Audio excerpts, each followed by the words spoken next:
Happy Sunday, Bookie. How are you? To start today's episode, I want you to imagine a dystopian world. In this dystopian world, over 90% of the world's population is lost due to a war between settlers and the colonized. All that is left are homes and trees that have turned into rubble. As you look at the side of the rubble, you are overwhelmed with the thoughts of radiation, shelter, food, and water. But in the background of your racing thoughts is a subconscious question of why didn't I stop colonialism and the wars it inflicted?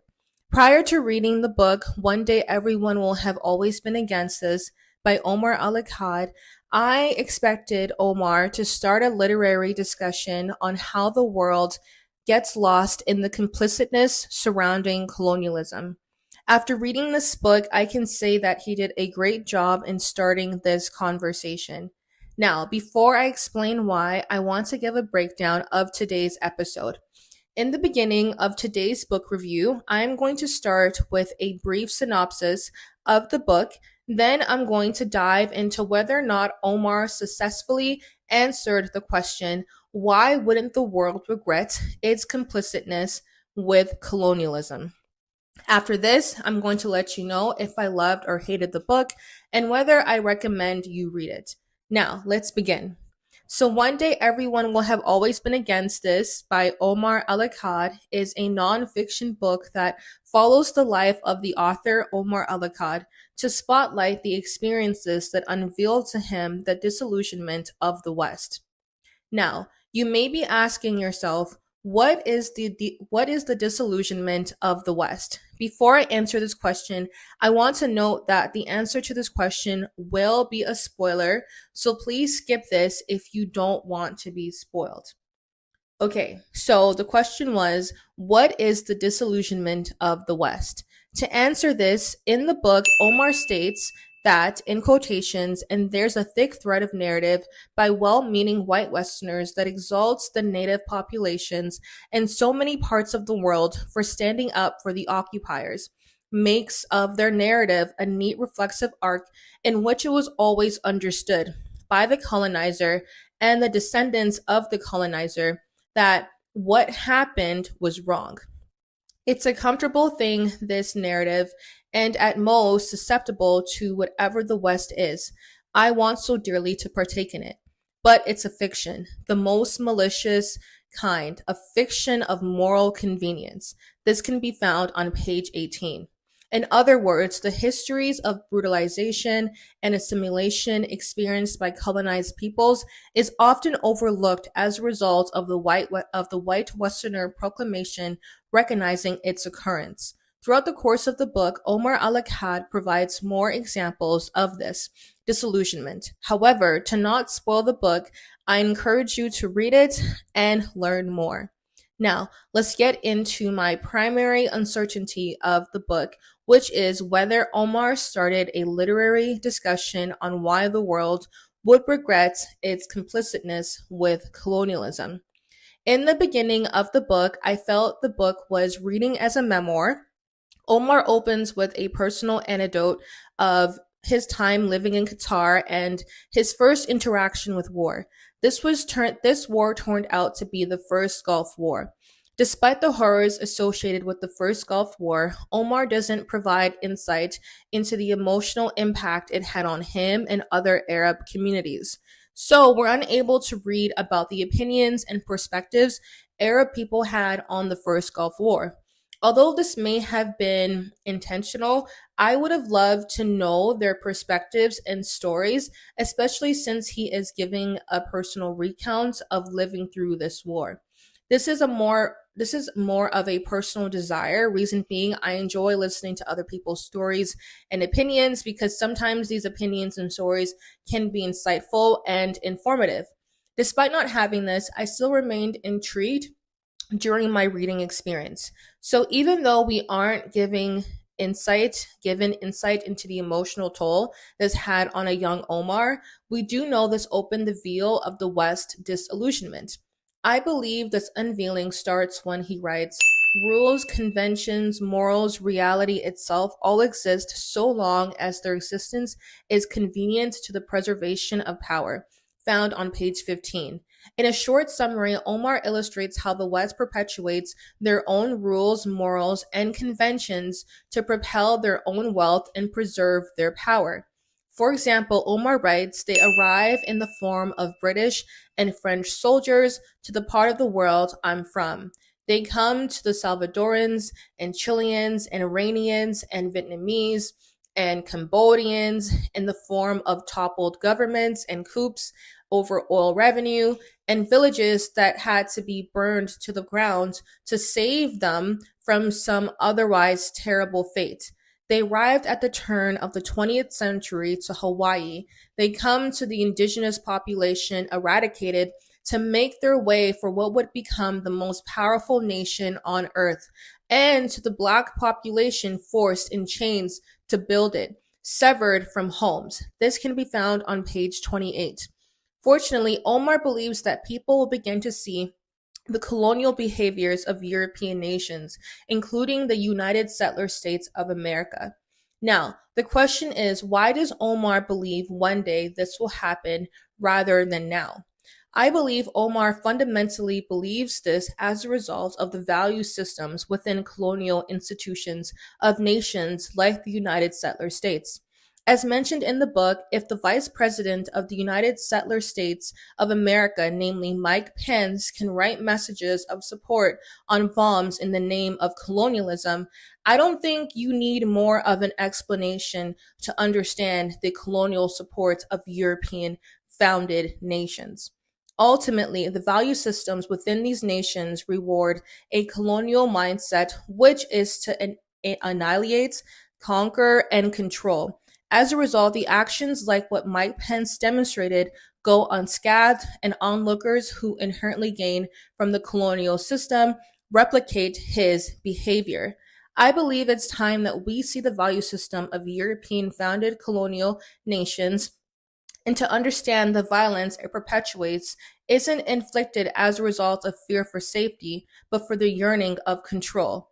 Do I love it? Do I hate it? So this is the question for this book. So after this analysis, I can come to the conclusion that Omar successfully started a literary discussion on how the world gets lost in the complicitness surrounding colonialism.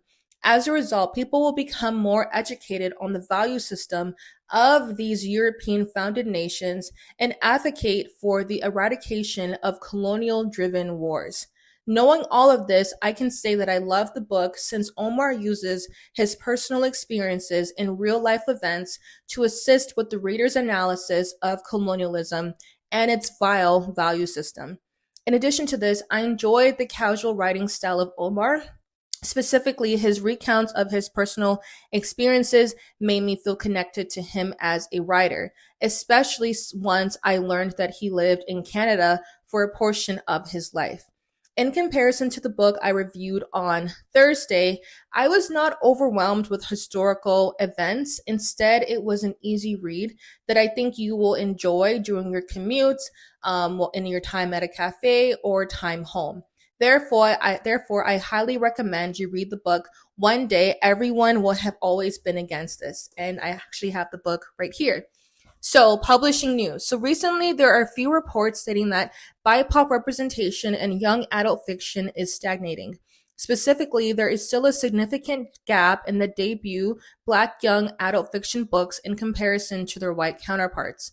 So, are you surprised about this gap? If you're not, neither am I. Even though this data is important to highlighting systemic inequalities, it is important that more conversations are being had to remove the barriers Black writers face when trying to enter the literary space. When doing research, it is reported that there is underrepresentation of Black editors, agents, and executives. In addition to this, I learned of a new term called pigeonholing, which is something that Black writers often experience. Specifically, Black writers are encouraged to write stories that focus on trauma, race, and the list goes on. Unfortunately, this limits the creative capabilities of writers. Fortunately, the Arsenal Pulp Press and author Lindsay Wong are accepting submissions from emerging BIPOC writers in Canada. They are also offering editorial support and a potential publishing contract.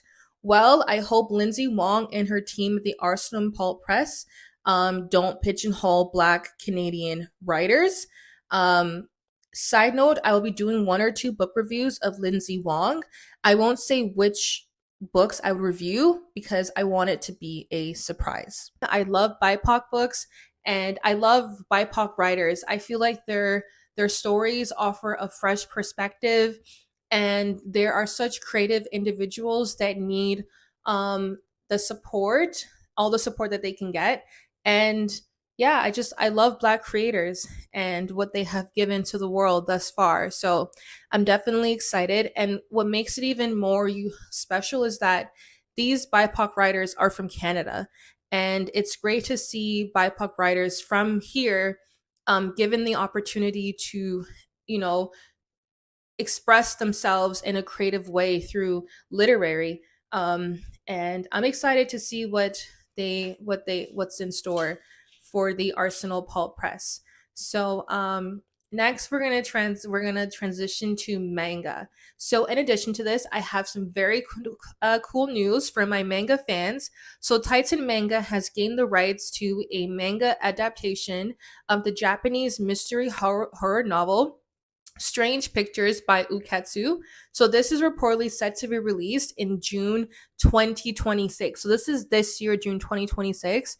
A manga adaptation of the book will be released. So if you are similar to me, you probably have no idea what Strange Pictures is, and neither did I.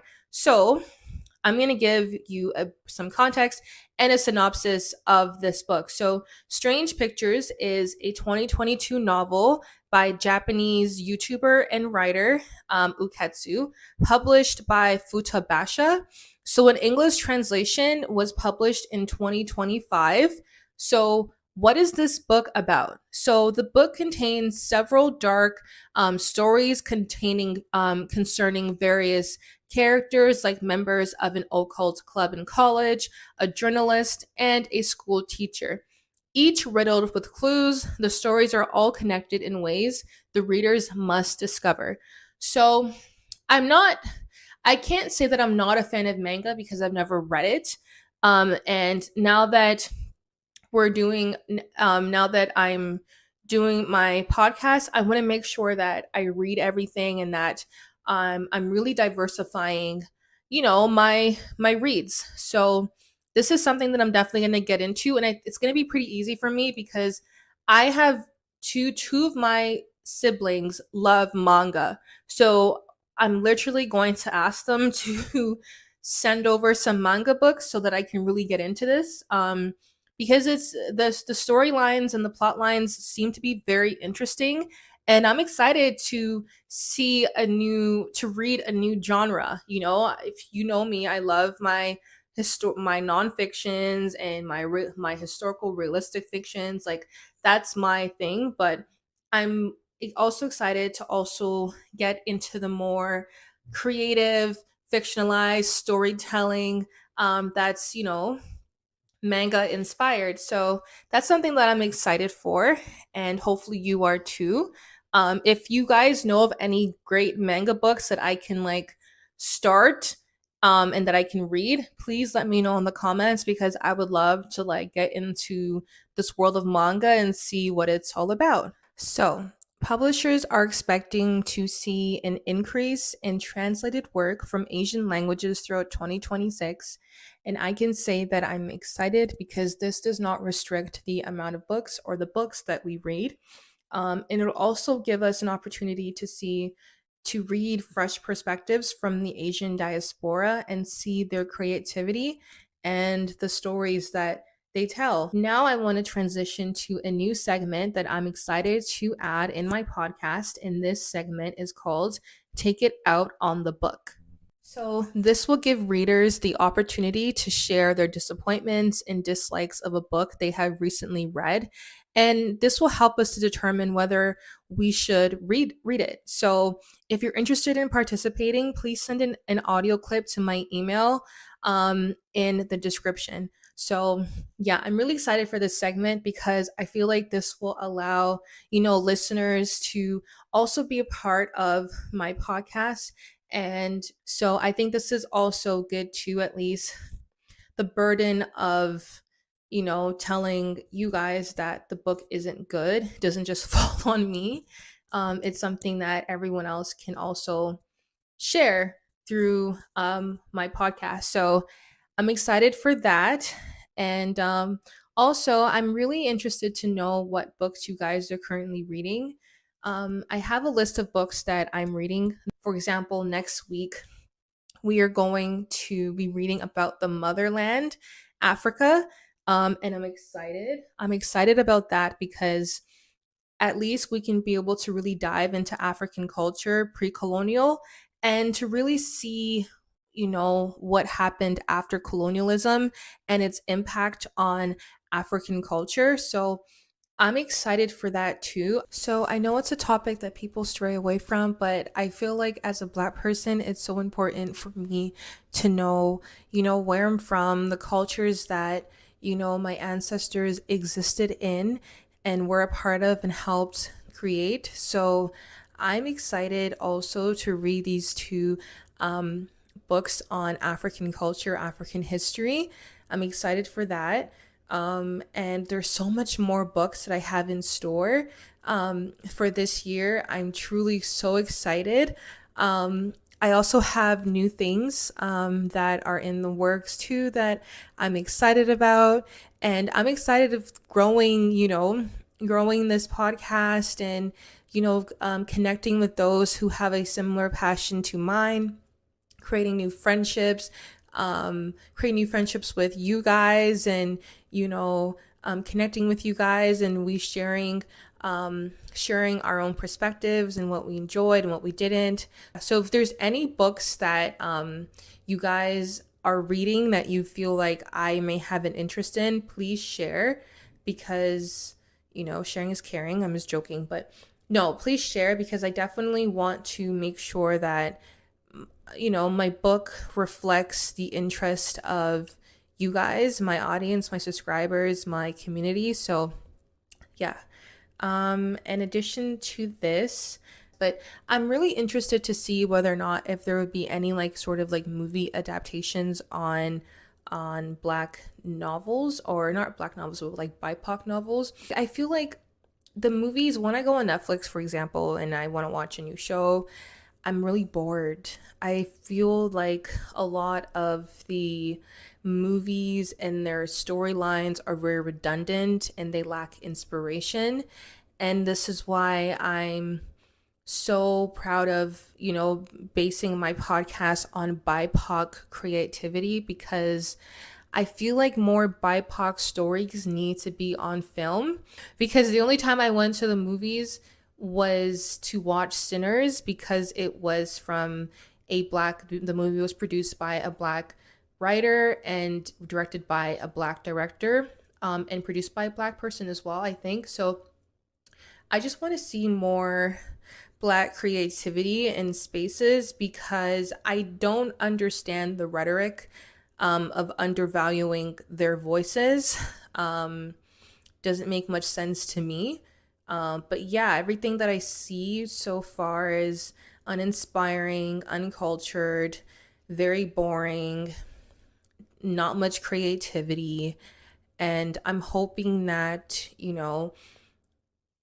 these these production companies, these publishing companies really see the value in Black writers and Black voices, because unfortunately these voices add vibrancy to the spaces that they create and want to offer to BIPOC customers, but don't want to reflect their BIPOC customers, which doesn't make much sense to me. So yeah, unfortunately, if I don't see honestly more BIPOC TV shows, films, I'm going to have to, retire my subscription from the streaming platforms, because I need to see more creativity and more diverse perspectives. But these diverse perspectives can only be taken into consideration once more attention is drawn to Black writers. Because a lot of these films are adaptations of a book, and I feel that a lot of Black writers are also deserving of their work to be adapted into a film. And I think this would really put an end to my boredom when I go on certain streaming services, because everything is just so redundant. And I would like to see new ideas, new perspectives, and new creativities from BIPOC writers. And yeah, um, so that's my wish list for this year. I know it takes some time for them to produce a film and et cetera, et cetera. So hopefully by 2027, we get to see more diverse films and TV shows on streaming platforms to make, the streaming experience more entertaining. Anyways, thank you guys for watching episode 10 of my podcast. I'm excited to see you guys back on Thursday, and then we have another podcast the following Sunday. So I'm excited. Again, thank you so much. And don't forget to subscribe, to like, and to share. And also to listen to the podcast wherever you stream a podcast.